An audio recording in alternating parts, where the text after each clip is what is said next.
Pump चलाते हो, बहुत दिन ना चलाया जाए ना तो उसके जल स्रोत सूख जाते हैं।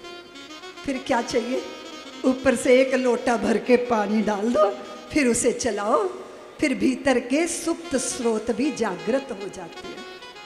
तो भगवान का नाम लो, लोटे भर भर के भीतर डालो, ताकि भीतर के असली स्रोत जागृत हो जाए और प्रेम का निर्झर झरना बहना प्रारंभ हो जाए।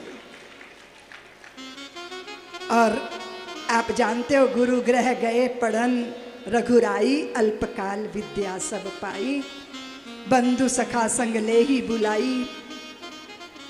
और विद्या विद्या के साथ है विनय, विनय के साथ है निपुणता, निपुणता के साथ है गुण, गुण के साथ है शील। ये जुड़ा जुड़ा है। आप विद्यावान हो गए, अब आप में विनय है, अब आप में विनम्रता है। और जब आप में विनम्रता होती है ना, तो आप अपने गुरुदेव के चरणों की उंगलियों पे अपना माथा रख देते हैं। और गुरुदेव वात्सल्य से भरकर अपने हाथों की उंगलियां आपके माथे पे रख देते हैं। ओ, ये क्या हो गया, ये क्या हो गया, ये चुपचाप आदान प्रदान हो गया, ऊर्जा का वर्तुल बन गया। क्योंकि हमारी काया की सबसे ज्यादा ऊर्जा बहती है तीखे अंगों से, और तीखे अंग पैरों की उंगलियां और हाथों की उंगलियां। जब आपने विनम्रता से, विनय युक्त होकर, अभिमान मुक्त होकर गुरुदेव के चरणों के उंगलियों पे मणि नख ज्योति उस पर अपना माथा छुआया, और गुरुदेव ने अपने हाथ आपके मस्तक पे रखा, आपका समर्पण वहां गया और वो आशीर्वाद बनकर आपके माथे पर बरस गया। अब ऐसा नहीं कि तुम दीदी माँ हम तो माथा ठोकते रहते, धाड़ से माथा रखा और फटाफट। मैंने का प्रणाम देखा, आश्चर्य होता है, ऐसा प्रणाम ऐसे पटकते हैं सिर जैसे बट्टा मारा हो धरती पर, और एक पल नहीं लगा उठ के भागे। ये प्रणाम है?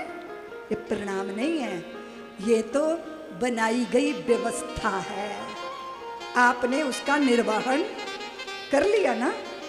सुबह उठते क्या बनाते हो, क्या बनाते हो वॉशरूम में जाके?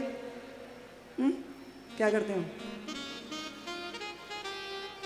दाढ़ी बनाते हो?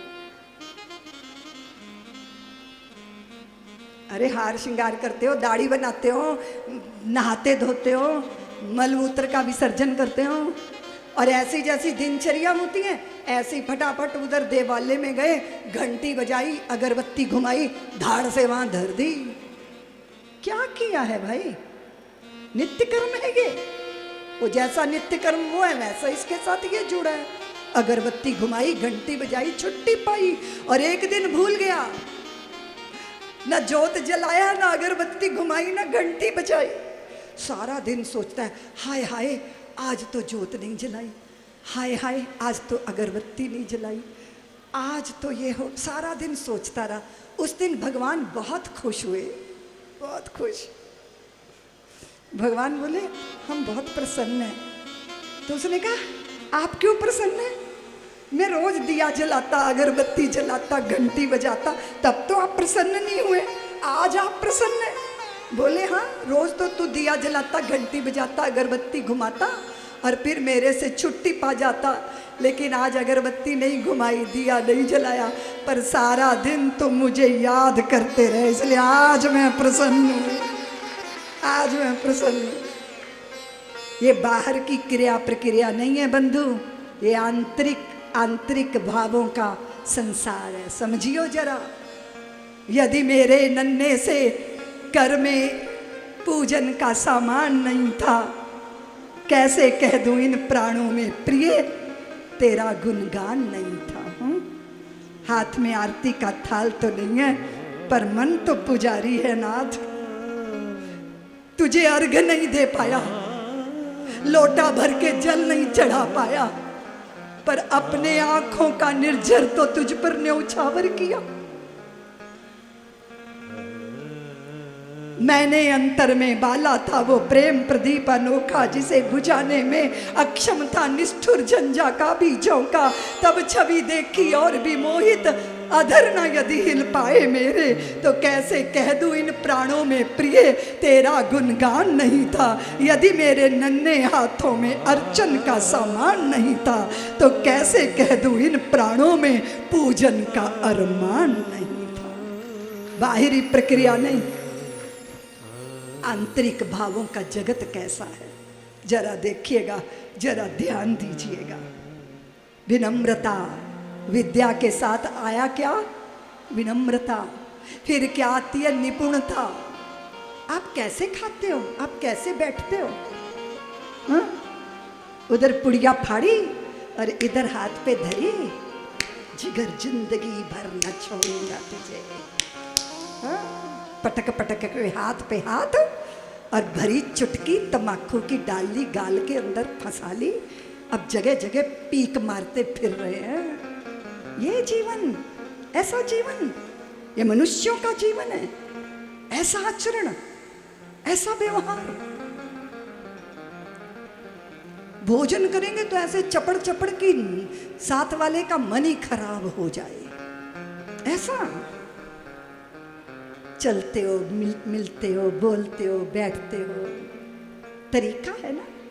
और पत्नी को कह रहा है तू जब देख तब चपड़ चपड़ करती रहती है, बोलती रहती है, बोलती रहती है, चुप रह कर। और एक दूसरा पति है, वो कहता है सुनो, जब जब तुम्हारे होंठ चुप होते हैं ना, तू बहुत प्यारी लगती है। बात तो यही है ना, बात तो वही है ना। बात क्या है जी, बताओ ना। उसने बात को कन्वे कर दिया, पर कैसे किया? बेटा ये भी तो कहता तू मेरी, मेरे बाप की पत्नी, सुनना जरा।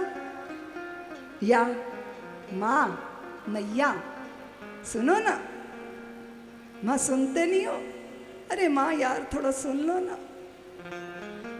आपने कैसे कहा है ना? इतनी सारी डिग्रियां बैग भरा पड़ा है, एमटेक कर लिया, बीटेक कर लिया, एमबीए कर लिया, और जब रोटी बनाने की बारी आई तो दुनिया भर के, भूटान के, ईरान के कैसे नक्शे बन गए उस पर।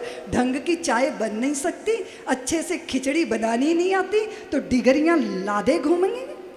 निपुणता, निपुणता। आपने सुंदर बना दिया ना, आप सुंदर परोसो। परोसने में भी सौंदर्य चाहिए।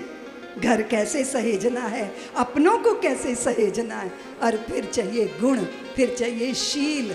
आप शीलवान हैं, आप सौंदर्यवान हैं, और ये सारे गुण विद्या से आते हैं। और विद्या तब सार्थक होती है जब विद्या का उपयोग अपने जीवन और सृष्टि के कल्याण के लिए होता है। सब्सक्राइब करें साध्वी ऋतंभरा जी के YouTube चैनल को, और हमारे वीडियोस को सबसे पहले देखने के लिए बेल आइकन को दबाना ना भूलें।